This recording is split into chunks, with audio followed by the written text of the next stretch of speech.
Comment créer un formulaire suffit de ça. Alors, le fait pour vous de créer un formulaire permet de faire en sorte que, par exemple, vous envoyez un lien à votre client. Lorsqu'il clique sur le lien, il remplit un formulaire. Par exemple, si c'est une enquête, il peut remplir une enquête. Si c'est pour du closing, il peut remplir le formulaire pour avoir la meilleure stratégie pour le closer. Si c'est un formulaire qui doit collecter les informations du client, il peut le remplir. Alors, revenons toujours sur le cas de notre boutique. Nous sommes une boutique de vente de chaussures et de conseils vestimentaires. Nous aimons créer un formulaire pour mieux comprendre le client et pour pouvoir ensuite mieux le conseiller. Alors, pour créer ce formulaire, c'est assez simple. Nous allons venir ici sur le menu latéral gauche comme ceci. Cliquez sur formulaire. Étant ici sur formulaire, on va revenir ici à côté de WhatsApp. On va voir formulaire comme ceci. Et pour créer le formulaire, on va voir la liste de nos formulaires déjà créés ici. Et pour créer le formulaire, on va cliquer ici sur formulaire. Et ici, on doit renseigner le nom de notre formulaire. Donc, on va mettre formulaire d'accompagnement. Voilà. On peut ajouter une description ici, mais la description est optionnelle. Et puis, on clique sur créer. Donc, je vais cliquer ici sur modifier pour pouvoir modifier le formulaire. Alors, dès que nous avons cliqué sur modifier, il y a une interface nouveau qui est apparue où on a éditeur, réponse, analyse et paramètres. En fait, éditeur, c'est où on va éditer notre formulaire. Réponse, c'est où on doit voir les réponses qui ont été soumises sur notre formulaire. C'est-à-dire, si on a envoyé peut-être notre formulaire à un client, le client a répondu directement au formulaire et puis nous a soumis le formulaire. On va voir les réponses ici. On peut avoir les statistiques sur le formulaire. Par exemple, le nombre de vues totales, le nombre de soumissions, le taux de conversion et le temps moyen d'un client passé sur le formulaire. Et ici, on peut avoir les paramètres. Ici, dans les paramètres, on doit pouvoir, premièrement, modifier le titre, modifier la description de notre formulaire, rendre le formulaire requis pour l'authentification, c'est-à-dire le client doit devoir s'authentifier pour pouvoir répondre au formulaire, autoriser plusieurs réponses par personne, ou bien on peut cliquer ici pour permettre de faire, ou bien faire en sorte que la personne réponde une seule fois sur le formulaire. On peut modifier le message qui apparaît après que la personne ait rempli le formulaire. Il peut être rédigé ou bien on peut juste afficher un simple message. Et ici, on peut choisir l'image de notre formulaire. Donc, pour l'image de mon formulaire, je vais juste revenir dans ma bibliothèque comme ceci et choisir l'image de mon accompagnement. Donc, voici, je vais sélectionner cette image ici. Et dès que c'est sélectionné, je vais cliquer sur sauvegarder tout simplement comme ceci. Puis, je vais venir ici sur éditer. Et c'est en fait ici que nous devons modifier notre formulaire. Alors, un formulaire a d'abord besoin d'un premier titre, ensuite d'une description pour que le client sache c'est quel formulaire il est en train de remplir avant d'avoir les questions et les réponses. Donc ici, on doit mettre un titre déjà. Donc je vais sélectionner titre comme ceci. Je vais mettre le titre formulaire d'accompagnement. Et je vais mettre le même titre ici. Comme ceci, je vais sauvegarder. Ensuite, je vais fermer ici et cliquer ici pour voir notre formulaire en ligne. Donc, on a déjà notre titre ici assez intéressant comme ceci qui est apparu. Donc, chaque fois, je vais faire le saut entre la prévisualisation et la vue de modification. Donc, ici, je vais encore venir ici, cliquer sur modifier, comme ceci. Je vais venir ici, après avoir mis le titre, je vais mettre une description pour expliquer en fait à la personne qui est en train de remplir le formulaire de quoi il s'agit. Donc, je vais tout simplement mettre cette description-ci. Je vais sauvegarder comme ceci. Et je vais revenir ici et voir ce qui s'est ajouté comme ceci, tout simplement. Donc, on voit ici formulaire d'accompagnement. On a une description. Bienvenue dans ce formulaire d'accompagnement. Merci de prendre quelques minutes pour répondre avec attention aux questions ci-dessous. Donc, on a déjà informé la personne en fait sur ce qu'il est censé répondre, sur quel formulaire il est déjà pour commencer et sur ce qu'il est censé répondre. Donc, on a déjà cette première partie-ci. Donc, je vais mettre un séparateur tout simplement ici. Un simple séparateur comme ceci. Donc, ici, vous pouvez juste cliquer sur un élément ici, sur un champ ici, il va s'ajouter automatiquement en dessous. Ou bien vous pouvez glisser et déposer sur la position que vous souhaitez. Donc, après le séparateur, on va d'abord commencer par demander le nom de la personne. Donc, on va commencer par prendre le nom complet de la personne. Donc, pour son nom complet, je vais juste venir ici et rechercher un texte court, comme ceci. Texte court, je vais venir ici. Le label, je vais mettre quel est votre nom complet et je vais copier la fin de la phrase ici. Le placeholder, c'est ce qui va apparaître dans la case où le client ou la personne est censée écrire et je vais rendre ce champ requis comme ceci.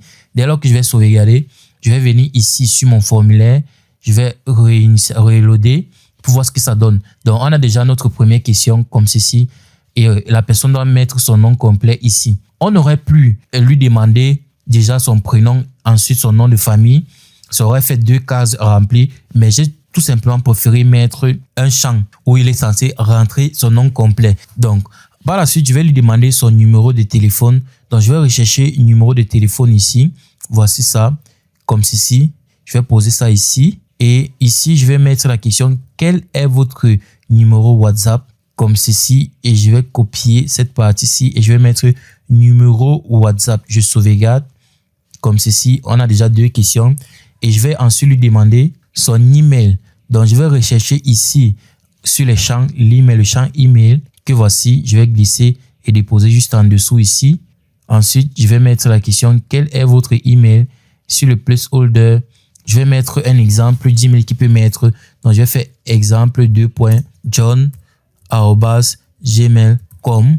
Je sauvegarde. Ensuite, je m'en vais sur la page de prévisualisation. Je recharge la page pour voir en fait ce que ça donne. Donc, on a nos 3 champs, le nom complet, le numéro de téléphone. Vu qu'on a choisi un champ téléphone, vous voyez qu'on a la possibilité de choisir le pays ici pour pouvoir avoir l'indicateur du pays et la personne va pouvoir remplir son numéro de téléphone. Si la personne essaie de remplir du texte ici, ça va pas passer, mais s'il remplit le chiffre, ça va passer. Donc, même chose pour l'email. S'il remplit quelque chose qui n'a pas la structure de l'email, il y aura une erreur. Il y aura une erreur ici. Ensuite, je vais ajouter un autre champ. Maintenant, ce champ, ce sera une question à choix multiple, mais à choix unique. C'est-à-dire, on a plusieurs choix qu'on peut faire, mais on doit seulement choisir une seule chose parmi les 3. Donc, pour faire cela, je vais chercher ici choix unique. Choix unique ici, comme ceci. Le choix unique, c'est en fait un exemple de champ où je peux renseigner des questions. Donc, je vais d'abord mettre quel est votre besoin principal. Comme ceci, je vais sauvegarder. Voilà. Ensuite, après avoir sauvegardé ici, la différence entre celui-ci et les autres, c'est que il faudrait cliquer ici pour modifier les choix. Donc ici, je vais mettre d'abord ici sur le placeholder votre besoin principal aujourd'hui. Ou bien je supprime aujourd'hui, je mets juste votre besoin principal. Ensuite ici, on me dit pour mettre des options de choix, chaque option de choix doit être sur une seule ligne. Voilà, c'est ça ici qu'on dit une option par ligne. Donc, je vais mettre mes options comme ça. On a accompagnement, coaching et suivi, coaching ponctuel, mise en place d'un plan d'action. Je vais rendre ce champ requis comme ceci et je vais sauvegarder. Donc, ma modification a été faite. Je vais revenir ici. Je vais recharger la page de prévisualisation pour voir en fait comment se présente la question à choix unique. Dans notre question comme ceci, et on peut choisir. Vous avez vu que, étant donné que j'ai mis chaque choix sur une seule ligne, il a pris chaque ligne et il l'a converti en choix. Vous voyez, assez intéressant, assez simple, assez intéressant. Vous voyez. Ensuite, ici, je vais rendre l'email non requis. Donc, ce sera un champ non requis, mais le numéro de téléphone, lui, il sera requis. Donc, ce numéro de téléphone WhatsApp ici, lui sera requis. Je vais sauvegarder. Ensuite, je vais créer un texte long où il pourra remplir près d'un paragraphe. Donc, je vais chercher ici, zone de texte. Ici, on a texte court et on a zone de texte. Je vais juste récupérer zone de texte comme ceci. Je vais modifier la zone de texte comme ceci en mettant la question « Quel est votre résultat souhaitez-vous obtenir grâce à notre accompagnement ?» Ici, je peux mettre votre réponse. OK, je vais sauvegarder comme ceci. Ensuite, je vais ajouter encore une autre question à choix unique. Ici, choix unique. Il y a plusieurs autres types de champs. Il y a des cases à cocher. Si vous voulez des cases à cocher, il y a d'autres types. Donc, je vais mettre toujours à choix unique comme ceci. Donc, je vais mettre choix unique et cases à cocher pour que vous voyez la différence entre les deux.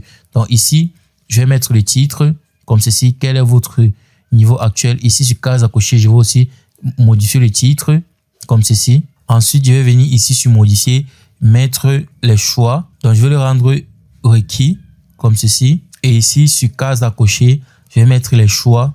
Je vais aussi le rendre requis. Vous allez voir la différence. Donc, je reviens ici et je reload comme ceci. Donc, vous voyez ici, on a choix unique. On peut sélectionner une seule chose. Mais sur case à cocher, on peut sélectionner plusieurs choses. Vous voyez? Donc, c'est juste pour vous montrer à quoi cela pourrait ressembler ici. Donc, étant donné que je vous ai montré, je peux supprimer celui-ci pour que mon formulaire garde une certaine cohérence. Vous voyez?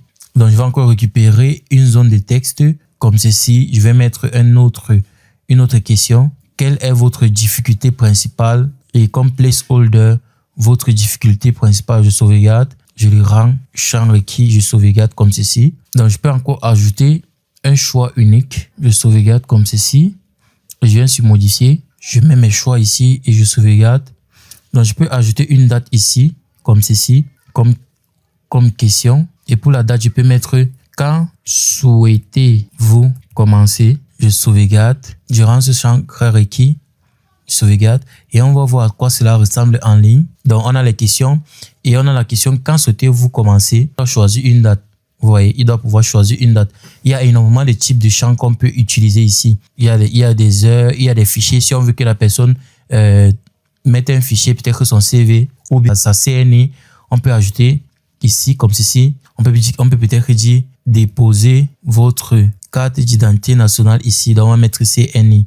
On va la mettre en majuscule comme ceci. Et sur le placeholder, on va rien mettre, on va sauvegarder.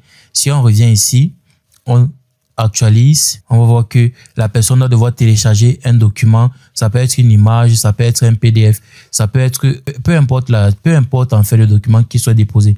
Donc, disons que je mets ce document-ci, vous allez voir, quand il va cliquer sur envoyer, le document, s'il va être envoyé. Donc, comme exemple de type de champ encore, on peut demander peut-être sa signature. Si on met peut-être sa signature ici, on laisse comme ça signature, on sauvegarde. Si on revient ici, on recharge la page, on va bien voir qu'il sera appelé à signer quelque part ici. Il va pouvoir signer ici. Donc, il va pouvoir signer, il va pouvoir signer, il va pouvoir signer comme il veut. Il va pouvoir effacer sa signature s'il a fait d'erreur, il va pouvoir recommencer. Voilà. Comme exemple d'autres champs qu'il pourrait faire ici, on a mis la date, on peut mettre une heure, on peut mettre une matrice, case à cocher, choix multiple, sélection multiple, liste déroulante, on peut mettre une échelle linéaire, on peut mettre des échelles, on peut mettre une note d'évaluation, on peut mettre la ville, etc. Il y a énormément d'éléments ici qui vont pouvoir vous permettre de gérer certaines situations. Toutes sortes de situations, vous allez pouvoir les exprimer ici avec tous ces éléments qui ont été ajoutés. Et dès lors que tout ceci est fini, on peut copier tout simplement le lien comme ceci. Ou bien on peut cliquer sur aperçu. Là, ça va nous ramener sur le navigateur pour qu'on voit en fait à quoi cela ressemble. Voilà. Ensuite, on peut revenir ici. On clique sur copier ici. Le lien de ce formulaire a été copié dans le presse-papier. Puis on va peut-être sur notre WhatsApp comme ceci. On recherche par exemple notre client comme ça. Et puis, soit on peut l'envoyer le lien comme ceci de manière simple. Soit on peut créer un bouton avec bouton URL. On va dire ici, formulaire. On va mettre le titre formulaire d'accompagnement. Et ici, on va dire veuillez remplir le formulaire. Voilà. Puis ici, on va mettre le lien. On va mettre cliquer ici. Et on va envoyer le bouton. Donc, le client, il va recevoir un bouton cliquable comme ça avec le titre formulaire d'accompagnement. Et lorsqu'il va cliquer sur le bouton tout simplement comme ceci, notre formulaire va se charger en ligne comme ceci. Voilà. Et dès lors que le formulaire est chargé en ligne, il va pouvoir remplir son nom complet comme ceci. Il va pouvoir mettre son numéro de téléphone comme ceci, son adresse mail. Il va sélectionner peut-être accompagnement personnalisé. Que souhaitez-vous obtenir grâce à cet accompagnement? Je vais mettre être stylé, choix unique débutant. Quelle est votre principale difficulté en ce moment? Agencer les couleurs par exemple. Je vais mettre agencement des couleurs. Je vais remplir le formulaire. Quand souhaitez-vous commencer? Je vais mettre le 14 comme ceci. Et votre CNI, je peux venir ici dans ma galerie. Je vais sélectionner une photo quelconque. Une photo quelconque comme ceci. Voilà. Et ici, je vais pouvoir signer. Donc, je vais effacer la signature. Je vais pouvoir signer. Sur le téléphone, vous voyez comment c'est pratique. Et je clique sur envoyer. Tout simplement. Donc, dès que le formulaire va être envoyé comme ceci, si ici au niveau de FITSA, si je viens ici sur formulaire, je viens sur FITSA et je clique sur voir, non, je vais cliquer juste sur modifier ou bien je peux cliquer sur réponse ici pour être directement rédigé aux réponses. Et là, on va voir qu'une personne vient de répondre. On va voir les informations sur la personne. On peut voir les détails comme ceci. Si je clique sur voir les détails, à chaque question, je vais voir la réponse. Chaque question, je vais voir sa réponse. Donc, je vais pouvoir cliquer ici pour voir le document ou je vais pouvoir cliquer ici pour télécharger le document. Le document doit être téléchargé. Sur toutes les réponses qui vont être envoyées, je vais pouvoir les voir ici, qui vont apparaître ici. Et voici en fait les détails comme ceci. Et puis, ici sur analyse, je vais pouvoir voir le nombre de fois qu'une personne a soumis le document, comme ceci. Voilà. Je peux voir les statistiques comme ceci. On peut voir les statistiques par champ de notre document. Voilà, vous voyez. Et ici, dès lors qu'on a terminé de remplir le document sur le téléphone, on a bien eu la réponse « Merci pour votre réponse ». Vous voyez, qui a été envoyée. Voilà ça, votre réponse a bien été inscrite avec succès. Donnant la page « Merci pour votre réponse » ici. Voilà. On aurait pu rediriger la personne vers une page, une autre page URL. Donc, vous avez vu en fait la puissance des formulaires suffit de ça. Et vous pouvez convenir avec moi qu'il y a tellement de champs, énormément de champs que vous pouvez utiliser. Vous pouvez utiliser des tableaux, des matrices, des cases à cocher, énormément de choses. Et vous pouvez directement analyser vos réponses ici, avoir des statistiques sur vos documents complètement ici. Voilà, c'est assez intéressant. Vous pouvez paramétrer ici que la personne doit être connectée pour répondre au formulaire ou bien que la personne n'a pas besoin d'être connectée pour répondre au formulaire. Donc, c'était comme ça. La puissance des formulaires suffit de ça.